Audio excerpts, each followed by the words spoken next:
آزاد میډیا یوټیوب چینل ته ښه راغلاست. د ویسټ او متقي هوکړه د افغانستان د ارضي شتمنیو 3.5 میلیارده ډالر د مرستندویه موسسو ته نه ورکول کیږي. د افغانستان لپاره د امریکا ځانګړي استازي تام سویست د بهرنیو چارو وزارت له سربراز سمیر خان متقي سره د اناټالیا ناستې په څنډه کې لیدلي دي.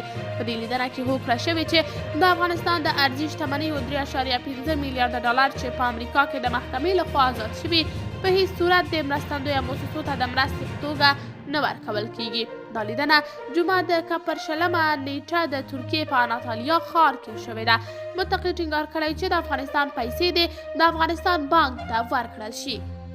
د بهرنیو چارو وزارت سرپرست ویلي چې د افغانستان پر پانګې هر ډول تصرف به د دواړو هیوادونو پر اړیکو ناوړه اغیزې پرېباسي. ورته مهال په دې لیدنې سره په راتلونکي کې د یوې ناستې پر جوړېدو هم هوکړه شوې ده.